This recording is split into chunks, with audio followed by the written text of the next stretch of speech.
You don't want to pay me a few dollars to save thousands? Okay. I used to work for a company about 15 years ago that involved constant travel every month, both domestic and international. We were based in New York, but a lot of people lived all around the US, which worked out since we rarely had to travel to New York if you played your cards right. There were two main ways of making this work. You could volunteer for an assignment before your normal rotation started and they would fly you from your home to the work location. Or if there was work near your home location at the start of your rotation, you could just start at home. If you did the second option, they would pay you at a reduced rate for the time it would have taken to fly you from New York to your home city where you're now starting your rotation. The travel pay was minimal. It was paid 1 hour for every 3 hours of travel, but it was a win-win. The company saved money on airfare and you got to start close to home. I was living in Hawaii at the time. There was a lot of work in Hawaii, so I was fully taking advantage of the option to start in Honolulu, since it was a roughly 10-hour flight from the East Coast to Hawaii. I got paid about 3 hours and the company didn't have to buy someone airfare to get there. Win-win. This company could be very petty and aggressive towards its employees at times. It was a really strange company culture. They would fire or suspend people on a whim along with other questionable practices. For example, I witnessed 2 employees get fired for being in minor fender benders with minimal damage and no injuries. The kicker was they even fired their immediate supervisors over it. It was totally random when they would go off the rails with someone, so everyone walked on eggshells. It was a terrible place to work and I was trying my best to find another job, but the job market wasn't that great at the time. I was able to avoid the petty drama for the first year and a half that I worked there, but it finally caught up to me. One day I noticed they weren't crediting me with the 1 to 3 travel pay for starting in my home city. Sometimes that happens and you just need to call in for them to fix it. Up until now, it hasn't been an issue. So, I call in to inquire about it and I'm told that they don't pay travel pay. I remind them of the policy and that I've been using it lately without issue. They transfer me to a manager who tells me that it has never been a policy. I tell this manager that as recently as 2 months ago I spoke to someone in their department to arrange it and it wasn't a problem. The manager tells me they are going to research it and find out who it was and counsel them. At that point, I remembered the person I spoke with 2 months ago was this manager. So I informed them that they were the ones that fixed it last time. Their response was, "Oh, well, we don't do that anymore." I said, "Okay," and ended the call. Apparently, I pissed them off somehow. I have my suspicions of what happened, but whatever. Malicious compliance activated the next month, and just about every month after that, I volunteer to start early for an assignment in Germany.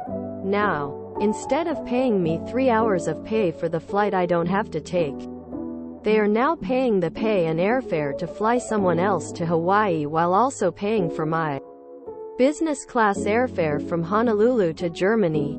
Along with the pay for the travel, they're paying several thousands of dollars in airfare to save paying me $100. I kept this up until I was finally able to quit about 6 months later. I got a lot of airline miles out of it as well. They also had a policy where if you were working in a place where they knew you lived or had friends, relatives that you'd stay with, they wouldn't pay you the per diem if you canceled the hotel reservation they had for you. So everyone would just check into the hotel and then go stay at home or with friends, relatives. Now, instead of saving money on the hotel, the company was paying for the hotel and the per diem. This kind of thinking was common at this company. If they thought you were getting something too good, they would spend all kinds of money to make sure you didn't get anything, even if it didn't cost them anything or if they were saving money in the process. A few years after I left, the company ended up going out of business. No doubt thanks to their short-sightedness and mismanagement. A few years after I left, the company ended up going out of business. All good stories need a happy ending. We would rather go broke making sure these goddamned peasants don't squeeze another penny out of us. Gah! Shakes fist towards the sky. There's too many companies like that. I worked at one place where one of their field engineers complained about his manager not allowing him to expense lunches even though the rest of us did while out of town. His boss told him he could only expense meals if he stayed overnight in a hotel. But the engineer's wife was late in her pregnancy, so he preferred to drive nearly 2 hours to be home with her at night and then drive all the way back early in the morning. It didn't take long for him to get the idea from someone to book a hotel, but not sleep in it. Good businesses think in terms of positive-sum relationships. Bad businesses think in terms of zero-sum relationships. Really bad businesses think in terms of negative-sum relationships. Wow, this makes me very grateful for my company. 85% of us work from home, and of those 90% travel about 90% of the time. They give us a corporate Amex. We book our travel. We keep the miles, hotel rewards, car rental rewards, etc. And in return we don't take advantage of the Corp Amex. Downside: I'm hardly home, man. Facepalming, medium dark skin tone, tears of joy.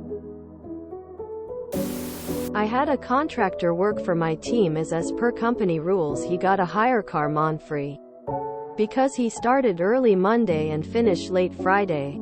The hire company would arrange to pick up the car from his home on Saturday and return it Sunday. The hire company got in touch and said that this arrangement was silly and why didn't he just keep the car all week and they would just pick it up when it needed servicing. In fact, they would offer a serious discount because it would now be on full-time hire. Yep, sounds like a plan to me. Then finance found out and put a stop to it. They said that he might use the car at the weekend and they could not allow that. They used the excuse it was for insurance, but I knew that was utter rubbish. They simply could not bring themselves to allow someone to get something for free. And so for 6 months my company paid near enough double what they needed to, probably adding up to over £10,000. I will never understand the idiocy that goes into some corporate policies. The sheer fact that their own effort to save money cost them more money should disqualify them from making decisions. It would be one thing if they broke even after those efforts. But no. Let's lose money trying to save money. The thing is, most of these bean counter types do not factor morale and loyalty into their little computations. Can't have the serfs living large the C-class. That's the most important thing. Very much a cut your nose to spite your face type of mentality. Seems extremely incompetent. I swear I just saw this posted 6 days ago, but your cities are a teeny bit different. Did you work for the same company? You even said, malicious compliance activated. https www.reddit.com/r/malicious compliance/comments/10jzvst/wantpayma 4 days in traveling without workta/ UTM source equals share and UTM medium equals Android app and UTM name equals Android CSS and UTM term equals 1 and UTM content equals share button. Now I want to know the reason you suspect that they got mad at you, only if you care to share? If they thought you were getting something too good, they would spend all kinds of money to make sure you didn't get anything. Even if it didn't cost them anything or if they were saving money in the process. They just wanted to make sure they were hurting the right people. Sounds like you moved on from the dumpster fire to better things. A family business? I worked somewhere similar where the mentality was it doesn't matter if the company makes more money as long as workers don't make money. 2023. About 15 years equals 2008. Yeah, that would make it hard to find a new job. What a lovely ending. If you enjoyed this video, please check out our playlists full of similar content. Epicaricast is like doom scrolling for your ears. Please like, share, and subscribe.